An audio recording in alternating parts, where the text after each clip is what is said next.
जून का, जुलाई। इसमें इस महीने में हम लोग सब बकरा ईद मनाते हैं ना। यस। ईद उल ज़ुहा क्यों मनाते हैं? क्योंकि अपने जो पैगंबर थे हज़रत इब्राहिम अलैहिस्सलाम, उन्होंने अपने, अल्लाह ने फरमाया अपनी सबसे महबूब चीज़ को मेरे नाम पे कुर्बान करो, तो उन्होंने अपने बेटे की कुर्बानी पेश की अल्लाह के सामने। किसकी कुर्बानी पेश की? अपने बेटे की, इस्माइल अलैहिस्सलाम।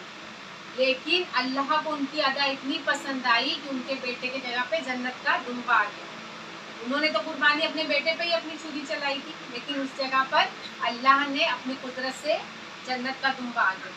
तो उस दिन से उनकी याद में कि अल्लाह के राह में अपनी प्यारी सी प्यारी चीज़ कुर्बान करने के लिए ये दिन बकरा ईद का मनाया जाता है। 3 दिन हम लोग 3 दिन बकरा ईद मनाते हैं, ठीक है।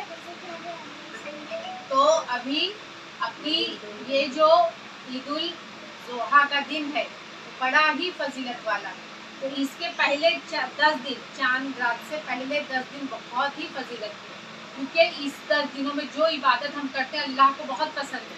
और दिनों की इबादत के मुकाबले इन 10 दिनों की इबादत अल्लाह को बहुत पसंद है, क्योंकि जो 5 अरकान है इस्लाम के, इसमें अदा होते हैं। क्योंकि देखो, तौहीद कलमे पर हम हैं, नमाज हम पढ़ते हैं, रोज़ा हम रखते हैं, इसमें रोज़े की भी फजीलत है। उसके बाद में ज़कात भी देना अफजल है, और हज जो साल में सिर्फ एक बार होता है। तो ये 5 अरकान जो इस्लाम के जो बुनियादी स्तंभ है वो इस दिनों में अदा होते हैं, इन 10 दिनों में।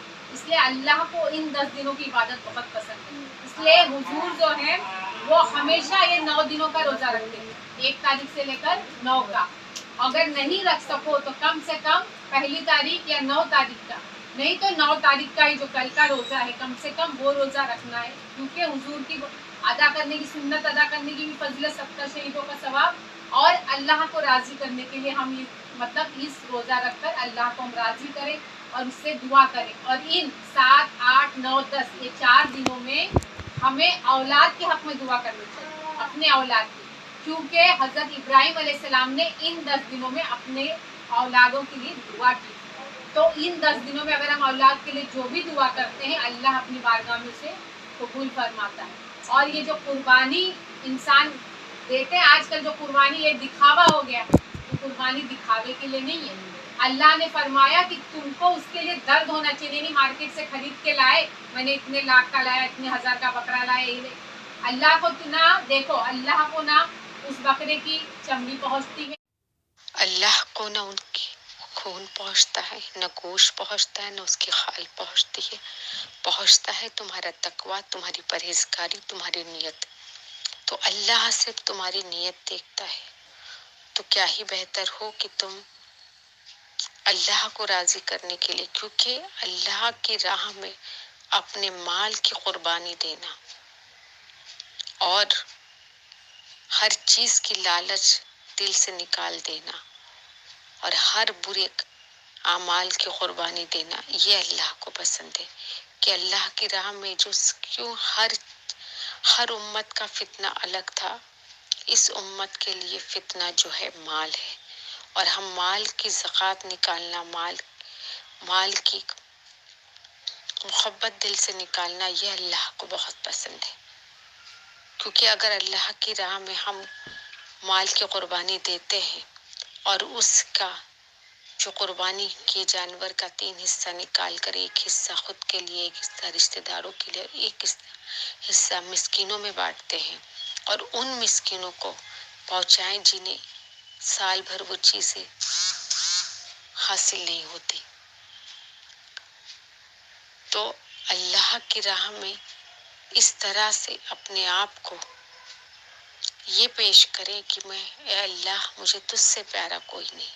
तो अगर वाकई अल्लाह तुम्हें सबसे प्यारा है, तो अल्लाह ने जो मना किए कि ये काम है उनकी भी हम कुर्बानी दें, और हम अल्लाह की राह में प्यारी से प्यारी चीज कुर्बान करें। जैसे जो जो चीजें हमें बहुत प्यारी हैं, और वो जो चीजें अल्लाह को नापसंद है, तो उन चीजों की भी हमें कुर्बानी देनी है। और इंशाअल्लाह अपने औलाद के हक में दुआ करें कि अल्लाह हम उन्हें दुनिया और आखिरत दोनों में बेशुमार कामयाबी अता करे, और उनके हक में दिल से ये दुआ करें कि अल्लाह انہیں تیری اور تیرے رسول کے بتائے ہوئے راستے پر چلنے کی توفیق عطا فرما، اور ہمیں زندگی میں ہر اس چیز سے جو ہمیں پیاری ہے اسے تیری راہ میں قربان کرنے کی توفیق عطا فرما، اور تمام جو حاجی آج تیری بارگاہ میں پہنچے ان کے حج کو قبول فرما، اور ہم سب کے ظاہرہ باطنہ پوشیدہ کبیرہ گناہوں کو بخش دے، معاف کر دے، اور ہم سب کے ہر رنج و غم مصیبت مشکلات دور فرما کر ہر زائد ذیلی تمنا کو اپنی بارگاہ میں قبول فرما، آمین یا رب العالمین۔